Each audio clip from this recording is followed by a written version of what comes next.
All right. So now that we've talked for a good 5 minutes about all the news and wrestling, let's talk about all the news and wrestling. There was news in wrestling this Lots week. of news and wrestling. It was a little Yes. quiet, except for a couple of things. But I look at it more as a tease than I do a full program being unveiled at this point. That's I the negotiating, the rights thingy that we were just Oh, right. yeah. So yeah, so basically the reports that are out there that Triple H, Nick Khan, uh who else is in that circle? Who am I missing? Triple H, Nick Khan. Mhm.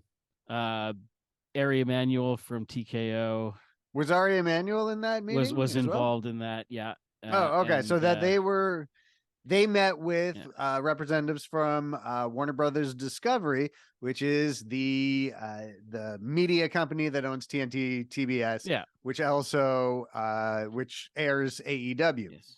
There's five So media companies, and so they're the ones that belong to that.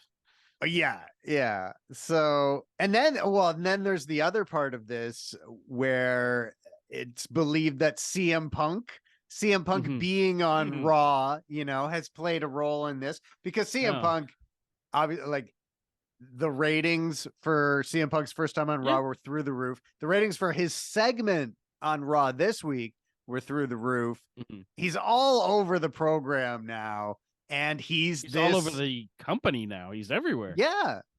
And so the idea is, well, Warner Brothers is familiar with Punk because he was doing the Mm-hmm. same thing for their shows previously.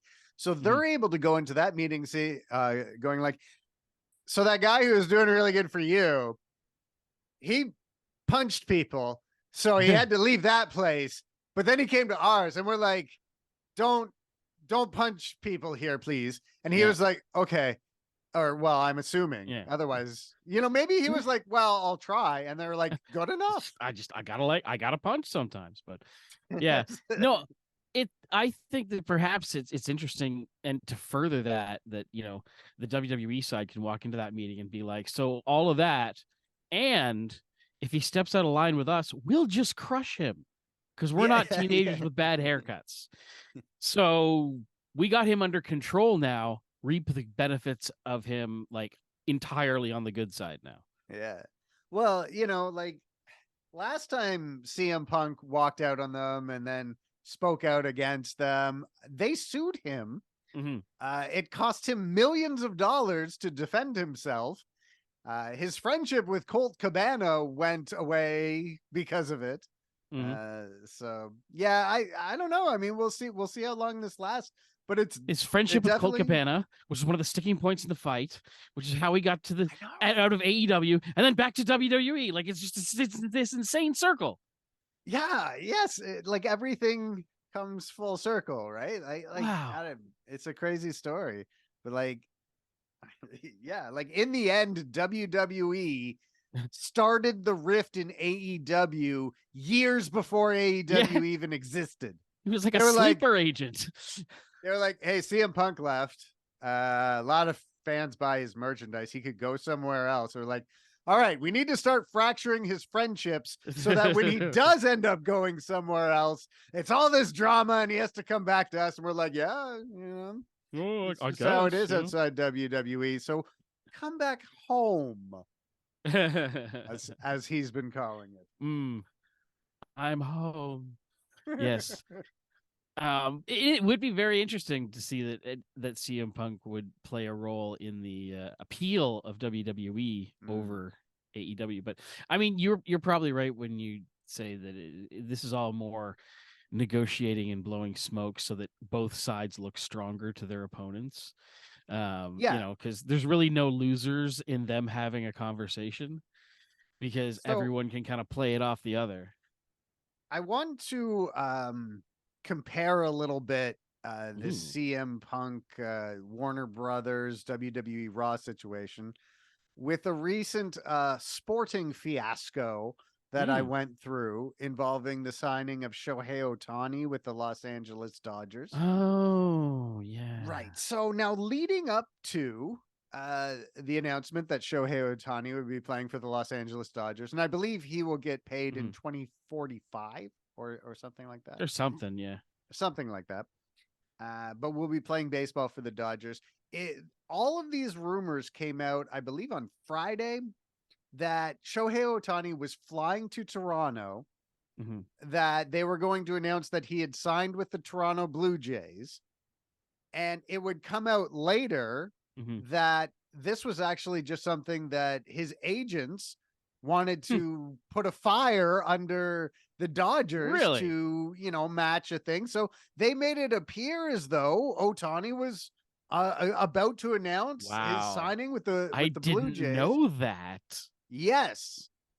And I when that happened, everyone was like, whoa, this is such a, oh my God, what a miscarriage of, we'll never be able to trust the media again. And I just thought, this happens all the time. I mean, in wrestling all the time, probably elsewhere too, but I definitely know it happens in wrestling all the time. It's this way to negotiate through the media. So, for instance, a long time ago when the Young Bucks were, their contracts were coming up, there started to be articles that would pop up on websites or in newsletters that they had met with WWE and the meeting went really well and things were, I was like, whoa, that sounds pretty good. That's just their agent or somebody just letting somebody else know. Yeah. Or so somebody else associated to them. Or now what happens in wrestling is there's just reporters who are talking to certain people.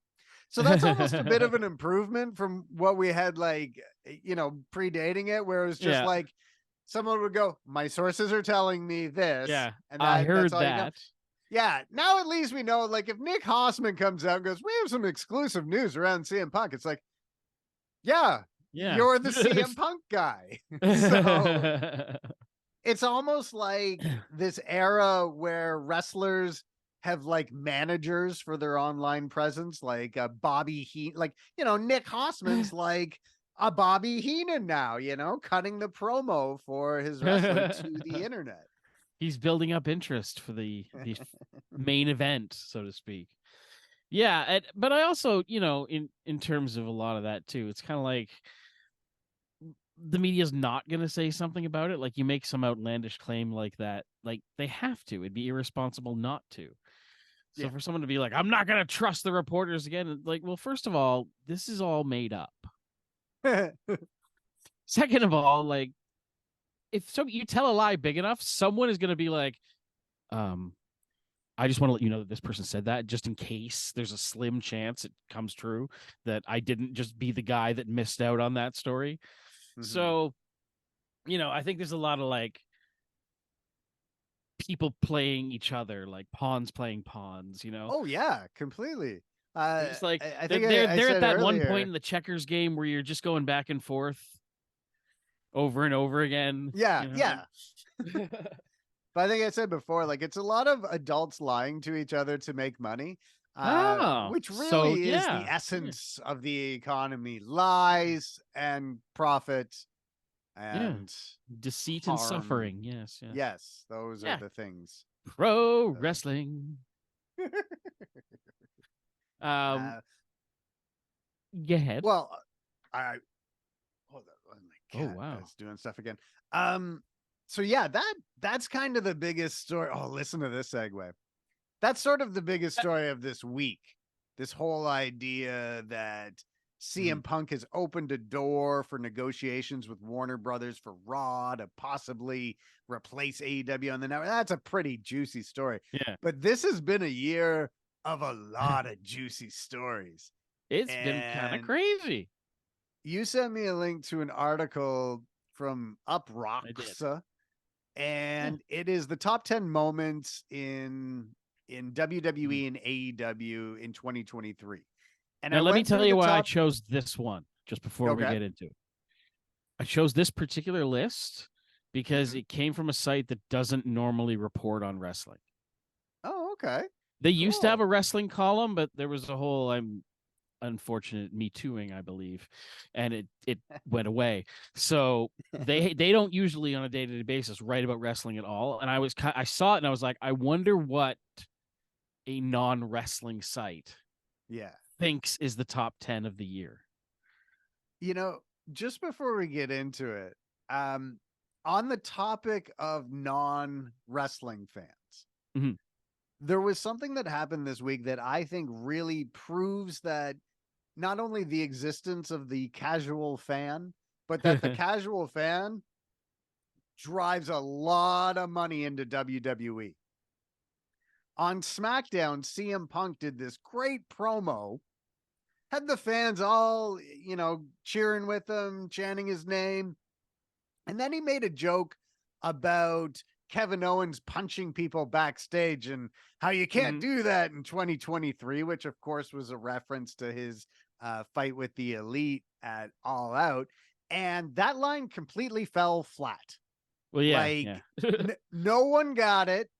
It was a little like when Eric Bischoff made that scissors joke when Sid was on the stage with him, and like a pair of scissors, referring to the Arn Anderson Sid thing. And Yeah. fans were like, the What? hell? Yeah, it's still 30 years before the Acclaimed. I don't care about scissors. And so it was this idea like the fans that had paid to go to the WWE show, they weren't following this big juicy story that was going on backstage. I thought that was very interesting, and it again kind of shows the difference between WWE fans and AEW fans. A lot of WWE fans, they are not scouring the news sites. They're watching the shows. Maybe they'll see the coverage when there is coverage of wrestling on like a mainstream site. Yeah, they'll see that. But yeah, like I'm sure there were people in the audience that night who did know what he was referring to and just didn't react for whatever reason. Yeah. But to get that kind of flat reaction, there was definitely a lot of people who had no idea what he was talking about. I bet that surprised him. It did. He's really used to those little winks going off. He paused like, I got a good one here. This is, and then it was like, all right, then I just, okay. I guess you can't. But sorry, that was a long something or other. But back to this article on Uprocks and how it was written by a site that doesn't cover wrestling. I went through the top 10 and I was like, yeah, these are the top 10 stories for sure. Yeah. So for number 10, you just count them down or jump around? Do we want to go like 1 through 10 rather than 10 through 1 so that we make sure we have enough for the good ones? And then if we miss any, we can do them next time? Sure. Does that work? Yeah. So with that in mind, yes, your number 1 wrestling story of the year via Uprocks is WWE merges with UFC to form TKO. Yeah, this is not only the biggest story of the year, this is the biggest story in a few decades. WWE has been such a force in wrestling. Like Vince McMahon's 80s sort of colonial conquest of professional wrestling has forever shaped the landscape. He comes into the territory system and says, yeah, I'm just going to go up and I'm going to either buy out these territories or I'm going to run them out of business and I'm going to take my product national. He does this, gets into the last bastion of hope for the non-WWE wrestling was Ted Turner. Ted Turner fights back, eventually gets conked out. There's 20 years of Vince just ruling his roost with no competition. And now for the first time in 40 years, we are existing in a professional wrestling landscape that is not molded by Vince McMahon. It's the biggest shift in wrestling history for like the last since Vince did his conquest. This is the biggest thing since that. And yeah, it's crazy. it's one of those things that was probably difficult to fathom, 5 years ago, 3 years ago, even Yeah. when the scandals and stuff broke. We're always like, yeah, he's gonna figure out a way to get out of it. Like, he's Vince. Mm-hmm. Um, and we never thought that it would result in something like this. You'd always heard it was almost like a veiled threat. Mm-hmm. Every time, like almost like a hey, we could go, that he could one day sell this. Like, hey, if you don't Yeah. appreciate me, I could turn this over to someone who doesn't love it that much, and then to see it happen, Yeah. it was definitely like one of those things. It just was, it was astonishing. It was incredible. Well, It took a while to get used to. And, now it's like, okay, the mustache can fade into the darkness for me. But yeah, it's like nothing. It is seismic. Nothing is the same anymore. Period. it's weird how the mustache, the growing of the mustache and the dyeing of the hair represents a real era change Mm-hmm. in WWE and Vince's life. And it's like we're now post mustache. We are in 2 p.m. That's if you want to count the years, this is 2 p.m. post mustache Is it? for Was wrestling. it? Was it really 2 Well, years okay, because ago? he kind of went out in 2022, so it depends. Okay. Because he goes out summer of 2022, he retires, but then he came back on January 6th, 2023. So Go. and then he's out again. So in June, I would consider it around 2 years. Mm-hmm. But Right. it's like you were saying, for so long, it felt like you couldn't imagine what WWE would be like without Vince McMahon. Mm-hmm. And then when we got it for those 6 months of Triple H, I remember just thinking, this is great. Yeah, this is way better. Like, this is fantastic because he's just using the Vince McMahon playbook, but with a few tweaks. So it's not aggravating to you. And you can tell Vince McMahon's humor is not there. So I think it's been way better. Well, he's got, and I do take into account he's in his mid 50s, but Yeah. he's got a slightly closer touch on what's kind of contemporary, both Yeah. in like pop culture and in tone and the way people watch and things like that. And it's just having that sort of like almost carny like aspect of it, Mm-hmm. which never really lined up with the glamour and glitz, Mm-hmm. to be honest. But without Vince, that carny aspect of it is kind of gone, or at least greatly reduced. And you can kind of just sit back and be like, okay, I don't have to worry about this as much. It's just Yeah. less stressful. Well, Vince always had the tendency to do like a silly skit that like made you feel bad to be a wrestling fan. Yeah. Case in point, like I think Jim Ross got a colonoscopy in a sketch once. Yeah. Was it May? Yeah, May Young gave birth to a hand. Yeah. Then Yeah. 15 years later, they did a segment where that hand was a teenager. That's actually that. Like, okay, give Vince credit. Sometimes that's pretty funny. He was playing the long game on that one. That the 15 years in between, he was just thinking about it. The other aspect of the TKO, the creation of the TKO company, the merger of UFC and WWE, is when they did the sale, it was in the contract that Vince McMahon is basically, you are the king of WWE for as long as you want. Then, like a couple of months later, they announced that Vince had nothing to do with creative at all anymore. But like they announced it a couple of months later. I was telling you like a few weeks later, I was like, I don't think Vince is on this show at all. This is a Triple H show. You got like, and so it was pretty quick after the sale. They were like, so something happened. Something happened in a very short window of time, and we don't know exactly what. And I'd really like to know what. That's an interesting aspect of it too, because I found that the whole thing happened very quickly. It felt like the sale? Yeah. Oh yeah. No, the sale, the whole idea of selling it to Endeavor Well, I don't know this. Only Vince knows this. Only Vince and Ari Emanuel know this. Well, But like, do you think maybe it was around January and Vince was like, "Hey, I'm going to work myself back in. Would you buy this thing?" And we put in the contract that I run it for life. Sure. yeah. Do I think that happened? I think there's It's a high literally a likelihood. conversation that supervillains have had. Yeah. Like, word for word. There has been a It's comic funny book somewhere. When you look at TKO, and I don't really know anything about Ari Emanuel, so I don't want to include him in this, but I'm going to include him in this. They do look like a bunch of evil supervillains. Dana White's got his shaved head and like he's the weird... bruiser. Yeah, yeah.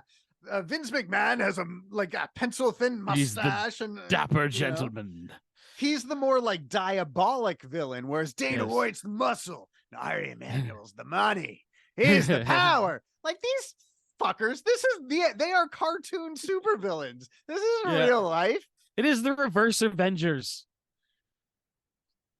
You know what I was saying to someone? I was like, if Vince McMahon retired, like actually retired when he said he retired, and then made a deal with Sacha Baron Cohen, where Sacha Baron Cohen could like adopt Vince, this new Vince with a mustache as a character and go lead his life. Like say like Sacha Baron Cohen was like, Vince, I'll give $100 million. I don't know why. Borat made a lot of money. Maybe he hasn't. Can I just be you for 2 years? God damn, pal. Sounds pretty good. I don't know. Like something weird's going on. They are TKO Group Holdings is a bunch of supervillains. Yes. Yes. But they know how to make good fight stuff. They do. So, so I will give them money, unfortunately. Credit where credit is due. All right. So AEW had a very big 2023. Yes. All In London. Ooh. 80,000 people. Anything interesting happen? AEW has never looked as major league as it did on this show. I think this was a really big moment for AEW, but unfortunately, this big, massive event, their first stadium event that looks so cool, then they come back to the United States and they're having some of their lowest attended TV shows of all time. So it's almost like that's great, but now we're comparing what you are doing in like Philadelphia to that. And yeah. It'd be like if, prime ECWs suddenly filled Wembley Stadium. Yeah, a little. You just be like that. This doesn't make sense. Like this is something is wrong here. But like, okay, that's a very good example. I think ECW never quite like ECW never drew 10,000. They would get like a few thousand or whatever. Hammerstein and stuff like that. But yeah, like if they did a big stadium show, you'd be like, wow, because it's a level up, right? Like you were here, you were like a company where if you got really hot and you were doing great, you could sell out national basketball hockey arena. Yeah. And now you sold out a stadium. That's really good. But what kind of hurts is they sold out a stadium in part because they went to a market that has been tremendously underserved for big wrestling events, right? Yeah. And so I think a lot of those tickets were bought because, yes, it's AEW, and I'm sure lots of, the fans there really like AEW, but also like this is a big event happening at Wembley Stadium for the first time in whatever. It is one of the largest wrestling shows they've seen in decades. It's the largest wrestling. Imagine by if some this metrics, it's the largest wrestling show of all time. Yeah, but I mean, imagine if, we're a little spoiled here in North America, I guess, because there's wrestling happening all around us. It's not like that out there. So imagine that this was it. This was the first wrestling show that some of these guys had ever seen on this level. Yeah. but it's so like I can't help like look at that, like that is a tremendous achievement, but then you compare it to like lowering numbers in the States. And obviously, like we know that the numbers for their attendance were going to lower because when it's your first time going into a market, like there's, like, oh, we gotta go, it's much more exciting. And typically, it'll go down, but then if you get hot, put on bigger shows or whatever. And so AEW is now in this stage where they're going back to markets and they're getting much lower attendance. Not like much lower, but like you look at it and you're like, yep, these are all going down. And it is maybe a sign like the company's not that hot, but it's also just, it's not the first time in the market anymore. The people that you're relying on, they've already gone a couple of times. So now they feel like they can miss a few shows, right? So, but you would, but I think it hurts the feel of the show on TV when you're like, there's only 3,000 people in there. And I remember watching Adam Copeland versus Christian in the Bell Center.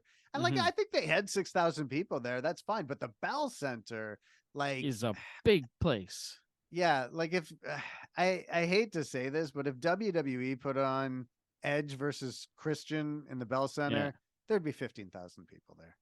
Easy. Yeah. Like it, and the other, it's not the kind of place, and I only say this because I've been to the Bell Center.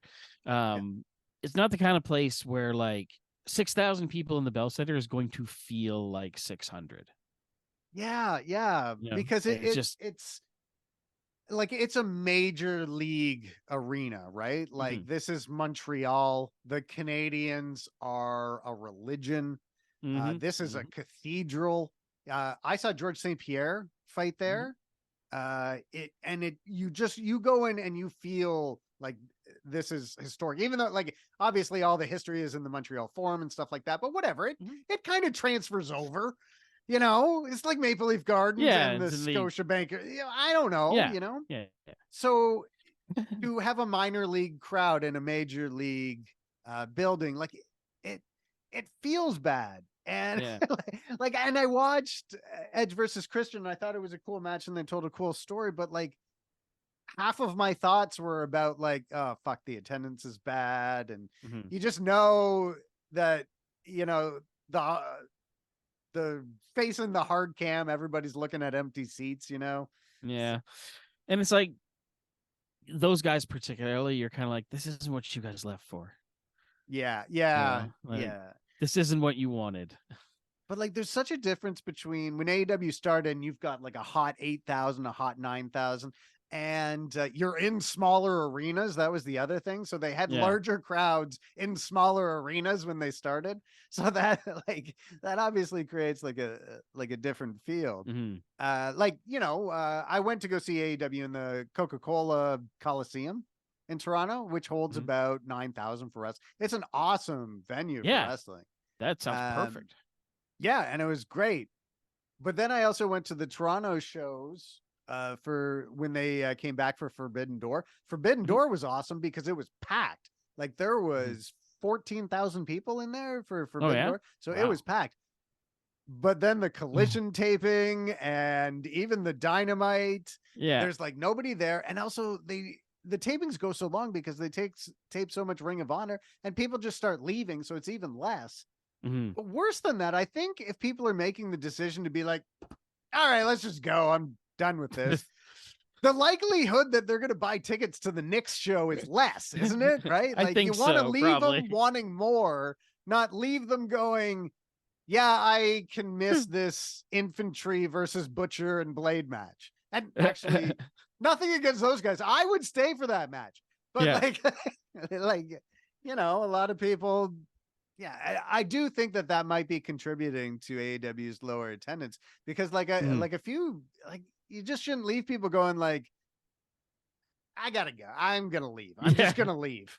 So, generally speaking, you want them to stick around for the main part of the show. Yeah. I remember one show I went to, it was a WWE show and it closed with The Rock talking for like 30 minutes. That was the main event.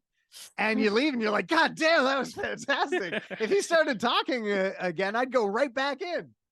And that, like, it just felt so different Excuse me. The lymphedema Oh, there. man. It's the good stuff. But I do like keep those shows shorter so that when you go back in that market, people want to go back. So True. And it also comes through in the storytelling you're putting out on the product and the TV. People want to come to these events, even if they don't know the details of it. They want to know kind of what's going on. Mhm.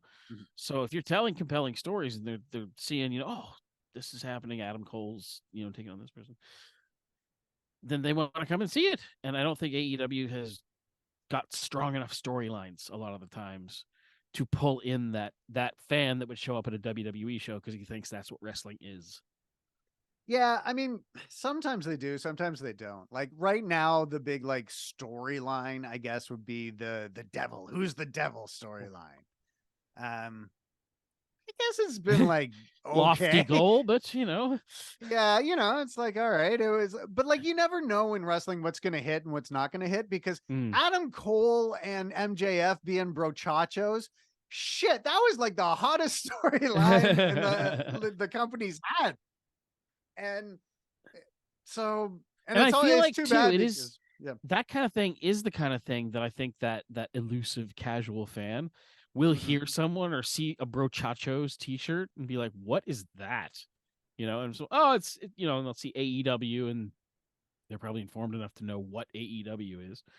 And they may actually seek it out. Yeah. And that kind of appeal is crucial. They just have a problem with the consistency of it. Yeah, I mean, in that case, like it's just Adam Cole got hurt, and Yeah.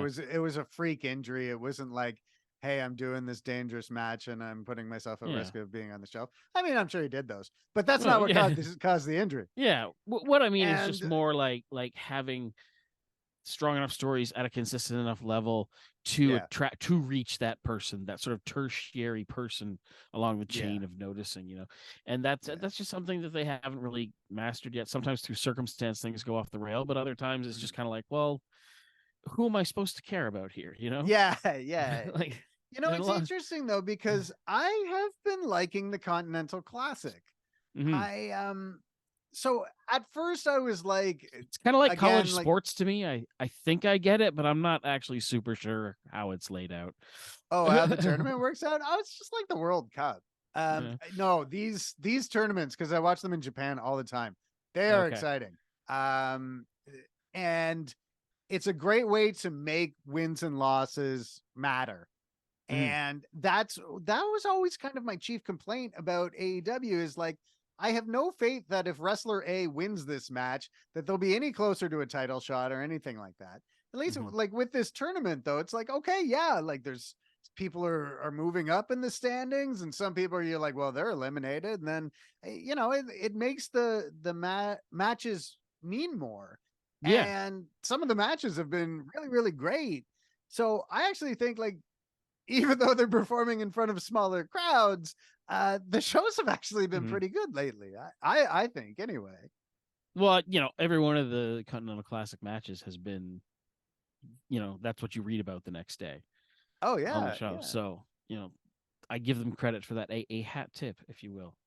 A hat tip. I hope they do more stuff like this. Honestly, like I just feel like AEW has lacked structure in the last couple of years, right? Like that's everything's happening independently of each other. Like everybody needs to work together for a common goal, Both Punk and Cody Rhodes want to win the Royal Rumble and finish their story. It's the same road everybody's taking. Yeah. I think more things like this could help AEW feel the same way. My only complaint about the tournament is you don't have your top guys like Kenny Omega's not in the tournament, Chris Jericho's not in the tournament, and then you have to do like a head canon as to like, well, why would these guys not want to be in the tournament?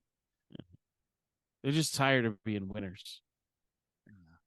That's what it is. Reaching for the brass ring. They kind of explained a few of them. Like Hangman Page said, well, after the Texas Death Match, he couldn't fly for a while because he was injured. They did do an injury angle with Chris Jericho. Like with Kenny Omega, you could be maybe like, oh, well, he's got a tag team title shot coming up at World's End, so he didn't want to risk injury or something. You could do headcanon for that. You know, but like Jay Lethal has like never won on AEW programming at all. And I like Jay Lethal, you know, he's a really good wrestler, but it doesn't make sense in storyline if this is a sport.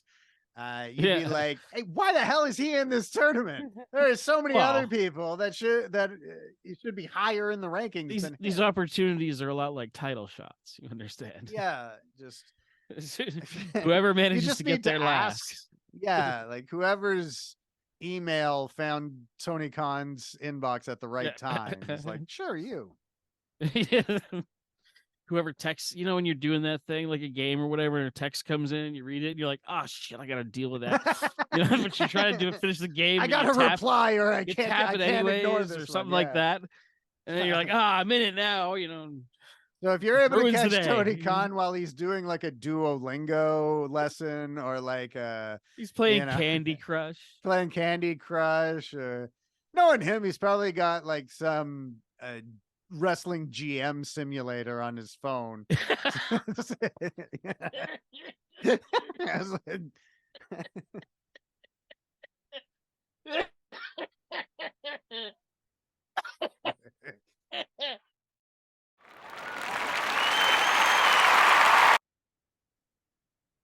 All right, this Uprocks article, number 3, the third biggest story of the year. It's amazing that this is actually only the third biggest story. I was thinking that too. Yeah, and it's like that's right though. It is. This is only the third. CM Punk comes back to AEW, starts Collision, then chokes out puts Jack Perry in the chokehold, gets fired, shows back up in WWE at Survivor Series, and now evidently is spearheading Raw moving to the Warner Brothers Discovery Network. Like, you know, this whole drama that has surrounded CM Punk. You know what I want out of 2024 for CM Punk? It's just wrestling. Yeah, just stability. Just wrestling. I want no reports about his backstage. Like, I want the reports of his backstage behavior to be like, yeah, him and Kofi Kingston were joking about last night's episode of Walking Dead. Like, just completely boring nothing. Like CM Punk stayed around to help the janitor sweep up, you know, like all kinds of stuff. Just, you know, CM Punk showed up with some really great tanning tips, you know, something. CM Punk and Adam Pearce got involved in a debate over whether House of Dragon is better than Game of Thrones. They laughed it up, like, just, you know. Yeah, we want to hear, like, I want there to be a weekly report on some website that, you know, one of us may have access to. I don't know. Just like a weekly like just a ticker that's like, this is your weekly CM Punk report. Nothing happened. And that's it. Seems good. Everyone's getting along. Well. Just is everyone getting along ticker. Yeah. And it just scrolls down. It's like, CM Punk, so far so good. You know? Britt Baker, I don't know. Could be storyline. We'll see. Then we could call it a dirt sheet. But yeah, no, the CM Punk saga, the trilogy of CM Punk, I guess you could say, because he made a return, he made an exit, and then he was reborn again. So it's the hero's journey, or is it? You know, but you know, I don't understand what happened. Like, I feel like I fell asleep and then I woke up like a year and a half ago, and everything was about CM Punk. Yes, and it just came so out of nowhere. And to think that he was gone from the industry, not just WWE, the industry, for the better part of a decade. And then within 18 months of coming back, he's been the top story for 17 3/4 of them. Like, it's ridiculous. Yeah, I mean, like, yeah, CM Punk, like, basically, like, we did get a CM Punk sort of reunion tour for a little bit. I was like, and then all of a sudden, some cracks started developing. I was like, why is Hangman Page? Why did Hangman Page say that? That's weird. I wonder why did he say that. why he said, and then like if you went back and you watched this thing play out like it was a movie, like that was just a little foreshadowing where the audience goes, "Oh, that was interesting. You said that. How strange." Yeah, I Like need to when remember that." young Anakin is told by Senator Palpatine that he'll watch his career with great interest. Yeah, And you're like, oh, that's the thing. Yeah, like it's so the drama. I mean, I guess this was actually a 2022 story, like the big fight, but the 2023 story is he comes back and you have to split the rosters. Jack Perry's not allowed on Collision. Like just think about that for a second. What his impact of him just coming back was that they created a brand new show, like new stories, new everything. Yeah. Just because he was coming back to it. Like that is a huge impact to have. Nobody since, dare I say, The Rock and a little show called SmackDown, has there been such a connection between a show and a wrestler? Like, yeah, that's true. That's like amazing. CM Punk, Collision was the CM Punk show, but it just shows like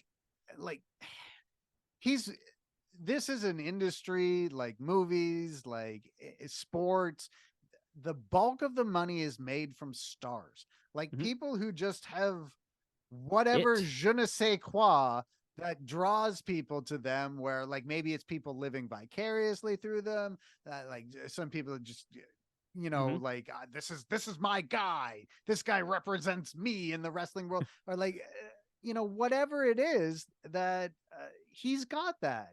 And it's not as like he's not as big of a draw as John Cena, not as big as a draw as Hulk Hogan was in the 80s or even the 90s. Definitely not in Austin or Rock area. But like you can demonstrate merchandise sales, ratings, pay-per-view buys. He makes them go up. So, he's got an authenticity that you rarely see, especially in today's sort of overproduced wrestling, comparatively speaking. He has an authenticity, and he can still look in a crowd, and he knows the way to connect with them, and you don't see a lot of guys like that anymore. So it's really a dying skill set, I think, which is kind of sad, but whatever. and like a very large percentage of wrestlers who have this star power, he's a very eccentric person with a very strong personality that comes with this territory. These, people that draw other people in, they're over the top, larger than life people. And with CM Punk, he is very principled, but that can go a few different ways, right? Like he's very principled, like I'm taking a stand for trans rights, and I'm not going to take any shit. And so when he does it in that way, it's like, that's awesome. He's a great guy. I'm going to follow him. But if he feels that somebody has wronged him, so we shouldn't be surprised when it goes the other way too. That other people like, they then turned against him. Yeah. So CM Punk has a lot of fans. It's a huge fan base, but he gained a lot of detractors based on his AEW run. And I think what we were saying the other show was he split the fan base in AEW because previously people were fans of the Elite and they were fans of CM Punk. But what happened made a large percentage of those fans have to pick a side. A lot of people were like, whatever, I'll just cheer for both wherever they may be. I just like wrestling.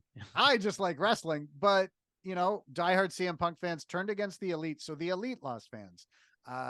Diehard Elite fans turned against CM Punk, so CM Punk lost fans.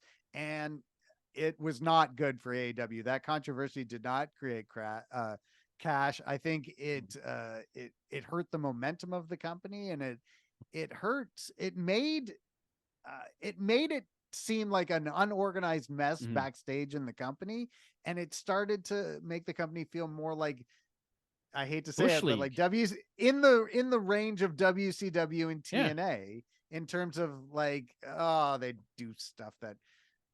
Well, it started to look like the reins were completely just flapping in the wind. No one was controlling anything. And I think that, like, I will maintain, and in spite of where it's gotten us now, I will say that I think it was probably the wrong idea to bring CM Punk back again. And kind of in reward AEW, it his behavior, definitely and that's not to, and I said it at the time, like, you're just setting up a precedent where he can just do whatever he wants and he gets rewarded, and then we act surprised when it happens again. Like, I said it a couple weeks ago that I think CM Punk is going to benefit greatly from being within a much more rigid and organized system like WWE, which is so ironic to be saying 10 years after his last run in WWE. But they'll be the ones to say, no, Phil. We can't have you doing stuff like that. Go home. And they won't care, because as great as CM Punk is, and he's doing great business, moving the needle, I think he understands at this point that if he acts that way in WWE, they aren't going to have a problem moving on from CM Punk. We talk about AEW having like small gates now and these little shows and stuff like that. You can't really not think that's due to Punk not being there, unfortunately, because of the way he draws. But at the same time, like, he's doing the same thing on the WWE level now. So yeah, it's almost like so Seth Rollins actually said a lot of what you just said to CM Punk. Yes. When they had that segment, it kind of felt like it was definitely Seth Rollins speaking the truth. Like, where he said, like, this is your last chance. That your legacy depends on this. And I remember thinking, like, yeah, that's a real comment. That's a real thing that I think they want CM Punk to understand. And so far, it seems like he does. Look, CM Punk always plays ball for the first 6 months. Yeah, we're still in that, like we're still way in the honeymoon phase at this point. Yeah. What was it? You said you had a friend who was like, everything is awesome for like 90 days. A 90-day expiry date. Yes. Okay. Where for 90 days, it's the greatest thing in the world. And then on that 91st day, he hates everything and is just miserable until he leaves. We've got to track this. CM Punk's back on November 25th. He's happy. This is exactly like when he showed up in AEW. He's talking about how much he likes people. This is great. This is my home now. Like, okay, so we are 3 weeks in. 3 weeks in. Got a lot of time left till that 90-day expiry date. That's true. But, that is over the holidays, so there's not going to be as much stuff going on, but time served and stuff like that. But it's it's going to be interesting to see what happens in the spring with CM Punk, like whether we're after WrestleMania, because that they have a carefully plotted trajectory for him to WrestleMania. That is going to happen. It's what happens after that. Once he's not going to be quite the same focus, maybe that he starts to get frustrated and maybe things start happening again. We'll see. But that I wouldn't, and I would love also to be proven wrong. I'd be the first person who's like, yeah, fuck this guy, I want to be wrong, because I don't want it to happen, but I can also distinctly see the possibilities of it happening. Okay, so evidence that CM Punk's backstage behavior is going to happen again. So it happened to end his WWE run. It happened to end his AEW run. To his credit, it did not end his Ring of Honor run. Amicable going from Ring of Honor to WWE. So 66% of the time, it ends in like a disastrous, lawsuit late and things that involve lawyers. So, so I guess you could say, all right, well, based on averages, there's a 66% chance that this ends in huge drama, that lawyers are involved, and it has negative consequences. It is, yeah. I would take those odds or that bet. But that said, we can enjoy ourselves till we get there. Because I think probably at that point, it'll just be like, okay. All right. Here we are. But there Well, is that a was bit fun. where where like like at some point CM Punk has to wonder to himself, am I doing anything to create these situations? Is it time to take a look at Punker? Is it time to take a look at the little Punker and say, like, Nope, am it's the I, children that are wrong. could I be doing any of this? Maybe. Could I let some things slide, you know? Do I need to be as invested as I am? Maybe it's okay to just let something suck, you know? Yeah. Like, well, and just be like, I'm rich. you know. It is interesting though, and I don't mean to split our list parlay into a current topic, but one thing that I read was that he was thinking CM Punk musing or something. There were rumblings, the seeds of an idea were planted that he could actually succeed Shawn Michaels as the head of NXT once his sort of wrestling days are coming to an end. And by then, HBK will be much older, and maybe he wants it. Whatever. I don't care. But the idea of CM Punk running NXT in like 5 to 8 years, yes, please. Sounds good to me. I would love people coming out to deliver promos that CM Punk has said, okay, just kind of do this or say this or whatever. Like especially in the promos, right? Like, I mean, like wrestling too, I guess, like in terms of storytelling in the ring and stuff like that, but mainly on promos, because Punk is one of the best promos of all time. So I think that would be very cool. So basically the story here is one of the Punk guys, one of the guys that tells you what's going on in the Punk camp, but it's Punk's camp because it's from one of these guys. And I believe this guy is the backup Hangman on Twitter. He's with Wrestle Purist, I believe. I don't like anything with purist in the name. Just I don't know. Worries me. Sorry. Well, this guy, I will say, this guy, he puts a lot of takes on Twitter. I certainly don't read them all, but I've certainly read some that I thought were pretty bang on. So he was saying that Punk's just on cloud 9 right now. Like it was said to him, hey, anytime you want to come by the Performance Center, just come on by and work with the kids or whatever. And kids, whatever. Well, fuck, there are some kids. Show these kids what's what. How we used to do it downtown. Come on, old timer. Because Shawn Michaels works there and they get along and stuff like that. And so the idea was that Punk's long-term plan is like, hey, maybe I could do something like this working in NXT. And it was something that you actually suggested a few weeks ago. And the idea of it just sounds so great. And I wonder if actually like the prospect of doing that will allow Punk to, I don't want to say eat shit, but just be like, I'll let that, like, someone has moderately disrespected me. I'm just going to leave it. I'm just going to not react because I really want to do that NXT gig later where I'm helping to groom young talent. Maybe it'll be the anchor that keeps them to go. If you give anyone, be it a professional wrestler, be it an office clerk, be it a retail worker, be it a medical, whatever, in anything, if you show them that there is a way that they can continue to grow and do better within their work and within their environment and their field, they will stay with it forever. Because when there's something to reach for, it's so much easier to do your job and to take the good with the bad and the ebbs and the flows and things like that until you get to that place where you're like, yes, I am here, and it's when you get into a position where it's like you see that wall coming towards you.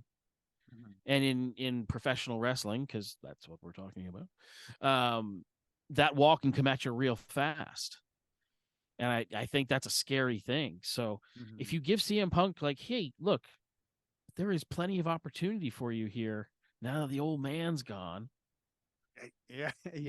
Like that is so appealing. I bet if they had done that 3-4 years ago, we would Mhm. never be talking about CM Punk punching out Jack Perry. Yeah, like it's funny because Triple H and Punk had a lot of clashes in Yeah. WWE. But when I look at the kind of show that Triple H books and the kind of show that CM Punk was sort of putting together on Collision, I was like, these guys actually have a lot in common. Oh Like yeah. they both have a lot of respect for old school non WWE wrestling. Mhm. And that is one of the main reasons why I really enjoy Triple H in Mhm. WWE is because he's like, War Games is great. It's Yep. historic. Why aren't we doing this? It's on the show immediately, like within 2 Yeah. months of him taking over the thing. It's like War Games, quickly, God damn it. Because you know it bothered him to all hell that they hadn't been doing it. We're doing this immediately. Get me um, War Games. so I wonder if Triple H and Punk kind of had a talking Oh, where they were like, look, the disagreements that me and you had, it was because I had to sell you on what Vince McMahon was deciding. I like, I If they wonder. can have that heat conversation from the movie Heat where Yeah. they're like, we're not so different, you and I, Yeah. like Yeah. absolutely. I think they would, and I bet you back then they knew it too. I bet you they were just like, we are just too alike. You look at like, here's a great example, punk rock and like heavy metal, Yeah. for a They long are punk time. rock and heavy metal. Yeah, Yeah. exactly. And for a long time, those two things didn't mix, Mhm. because they're very similar and they just approach things in different ways. And, it's the same kind of thing. So if they can now, in an age of maturity where, things have changed and Triple H sees a much bigger picture and CM Punk has a little bit more self-understanding, at least, they can sit down and be like, yeah, okay, I see how we can make this work. I bet you they're probably like, I dare say they may become friends. Okay. I can't believe Which how is number 4 well on the list. CM Punk and Triple H become friends. I can't believe how well the punk and heavy metal analogy works for these guys. Because, well, one guy is a punk, the other guy super into heavy Mhm. metal. Like one of the big things that keyed me or I don't know, made me realize that Triple H was in control of the company again. I was like, there was a heavy metal band booked for an NXT show. I was like, Yeah. wait. Hold on. uh, you know, but you're right. Like punk and heavy metal, they're different, but they do a lot of the same things. And most importantly, there's a lot of crossover between fans. Yes. Like there's, if you're fans of one, you're not for sure a fan of the Yeah. other, but But you don't you're often more mix. likely to be a fan of the other than Yeah. the general population. But like there will be people who are like 80% punk and there's like 20% metal in them. But anyways, yeah. CM Punk returned to AEW, left AEW, and then returned to WWE. Wow. Whew, That what was a a journey. journey. That was a journey. Number 4, I think, is actually one that we could probably round out in the time we have left, just because Oh, okay. it's simply Roman Reigns reaches 1,000 days as champion. Well, he's like Cool. 2000 days. Okay, so it was like payback. It was wait, God. I mean, because he came back during the pandemic and like won a title Yeah. on his yeah. So yeah, well, it's this it represents like a massive change in how WWE books champions. Mhm. For the longest time, titles would change 2-3 times a year. Mhm. You go back to the 80s, of course, and people were like, it was very commonplace to have one person be Mhm. champion for several years, and they're giving away title changes on free TV and things changed. Mhm. But this is like a callback to creating the level of champion that there once was, where it's like nobody's ever going to beat Bruno Sammartino, and nobody did for Yep. a very long time. So Yeah, and they've always Triple H particularly. I've heard him mention before, before he took over and all that, like years ago, in regards to Brock Lesnar, talking about, because people were talking about how little Brock Lesnar defended the titles when he had them, and And he was like, look, the champion being there should be a big deal. Yeah. The champion is the biggest, the best. They shouldn't have to be at every show. There was a time it where, adds to it if they're not there, yeah, like it makes it more special. like there was a time where, like, you had to defend every 30 days or something like that. Mm-hmm. Sort of quasi rules that they'd pick and choose what they wanted to do with. And in the sort of era that I think you and I were, formatively watching wrestling, the Attitude Era, like, you had to have that uncertainty, right? The idea that the title could change hands at any time, and will, because everything is so fast paced and crazy, Yeah. and like this and that. And even when I would think back on those days, I'd be like, oh yeah, that program lasted for like 6 months, and it'd be like, no, actually it was 3 weeks, Yeah. because everything was just moving so fast, and the amount of stuff they were able to cram in there. Guess what? A bunch of stuff has happened, and the world doesn't like that anymore. Like, nobody likes to be frenzied and paranoid anymore, because we've all been frenzied and paranoid pretty much since 2016. So, like, suddenly I'm like, okay, Roman Reigns is the champion. He is the guy. I can relax a little bit, because I can see who's going to come up and challenge him, be able to judge for myself, like, oh yeah, that guy could be the guy, maybe this guy isn't. And I can deal with some stuff that's a little more well-rounded, as opposed to the thing kind of ping-ponging around and stuff like that. And I think it's also easier for longer title reigns, means that people have time to leave and come back in short bursts, and I think that helps that casual fan that everyone thinks is so mystical and out there, but actually is just WWE audience for the most part. It makes it easier like, for the casual for fan them to keep follow up. it. Yeah. Yeah. Well, it's like, what was the first question you always get when you talk to someone about wrestling who hasn't been following it? They say, who's the champion? Right? Like, who's the champion? Yeah. yeah. And for the longest time, we've had to be like, well, this guy's the champion on this show, and this And guy's then over here, this guy. For like 2 years, if somebody asks you that question, it's really like, Roman Reigns is the champ. Seth has a belt too, but it's just, it's shiny. Yeah, he's trying his best and doing real good. So yeah, he's a swell guy. I like him. Yeah, no, absolutely, you're right. And they'll ask that question, and the other one I always get is so and so still wrestling? And you're like, he's 60, so yeah, actually, yeah, yes, yes. In today's day and age, yes, he's one half of the tag he's team wrestling champions. somewhere on that. Yeah, yeah, probably, but yeah. But either way, and this is also another thing.